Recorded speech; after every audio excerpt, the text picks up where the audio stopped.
గ్రామ పంచాయతీల ఆర్థిక స్వయం ప్రతిపత్తిని బలోపేతం చేస్తూ పల్లె ఆర్థిక స్వేచ్ఛకు పెద్దపీట వేసేందుకు తెలంగాణ ప్రభుత్వం కీలక నిర్ణయం తీసుకోనుంది. తెలంగాణ పంచాయతీరాజ్ చట్టం 2018లోని సెక్షన్ ప్రకారం సవరణ చేయనుంది. దీనికి సంబంధించిన ఫైల్ను పంచాయతీరాజ్ శాఖ ఇప్పటికే సిద్ధం చేసింది. ఇవాళ మధ్యాహ్నం సచివాలయంలో సీఎం రేవంత్ రెడ్డి అధ్యక్షతన జరిగే కేబినెట్ సమావేశంలో ఈ చట్ట సవరణకు ఆమోదం లభించే అవకాశం ఉందని సమాచారం. ప్రస్తుతం తెలంగాణ పంచాయతీరాజ్ చట్టం 2018లోని సెక్షన్ 73 ప్రకారం గ్రామ పంచాయతీలకు వచ్చే అన్ని నిధులను సమీప ప్రభుత్వ ట్రెజరీలోనే జమ చేయాల్సి ఉంటుంది. ఈ నిబంధన వల్ల పంచాయతీలు తమ సొంత ఆదాయాన్ని అవసరమైన సమయంలో వినియోగించుకోవడంలో ఇబ్బందులు ఎదుర్కొంటున్నాయి.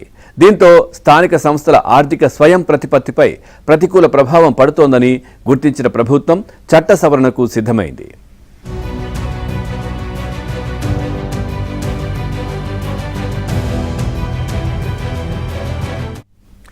గత ప్రభుత్వ హయాంలో గ్రామ పంచాయతీల సొంత ఆదాయంపై విధించిన పరిమితులను తొలగించి పాత విధానాన్ని పునరుద్ధరించాలని నిర్ణయించింది.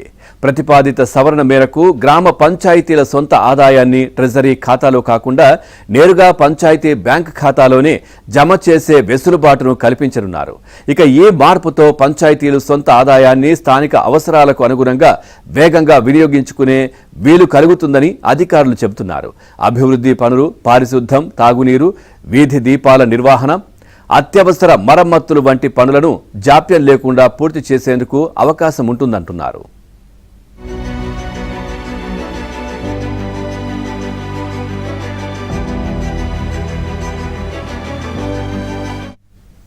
హైదరాబాద్ మహానగర జంట జలాశయాలైన ఉస్మాన్ సాగర్, హిమాయత్ సాగర్ల సంరక్షణ కోసం తెచ్చిన 111 జీవో పరిధి నుంచి 10 గ్రామాలకు ఊరట లభించనుంది.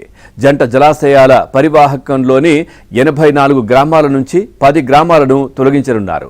హైదరాబాద్ చుట్టూరా ఔటర్ రింగ్ రోడ్డును జంట జలాశయాలకు సమీపంలో నుంచి నిర్మించడంతో ఆ 8 పరివాహక ప్రాంతాల నుంచి వర్షపు నీరు వచ్చే పరిస్థితులు లేవు. ఇప్పటికే రెవెన్యూ, హెచ్ఎండిఏతో పాటు వాటర్ బోర్డ్, ఈపీటీఆర్ఐ అధికారులు క్షేత్రస్థాయిలో అధ్యయనం చేశారు. జంట జలాశయాల సంరక్షణకు సంబంధించి environment protection training and research institute కూడా ప్రభుత్వానికి నివేదికను అందజేసినట్లు తెలుస్తోంది.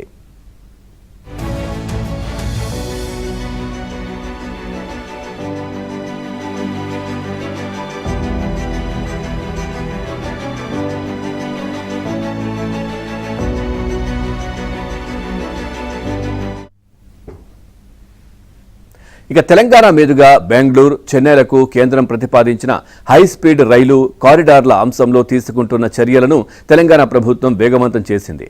హైదరాబాద్, బెంగళూరు, హైదరాబాద్, చెన్నై మార్గాల్లోని హైస్పీడ్ రైలు లైను అలైన్మెంట్లో కీలక మార్పులు చేస్తూ వాటినే ఖరారు చేసినట్లు సమాచారం.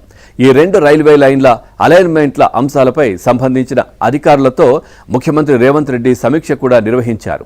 హైదరాబాద్ నుంచి బెంగళూరు, చెన్నై మార్గాల అలైన్మెంట్లో గతంలో ఇచ్చిన రూట్ మ్యాప్, తాజాగా చేసిన సవరణ వివరాలను అధికారులు ఈ సందర్భంగా సీఎంకు వివరించారు. ఈ హైస్పీడ్ రైల్వే లైన్ల అలైన్మెంట్ల అంశం ఇవాళ కేబినెట్లో చర్చించే అవకాశం ఉంది.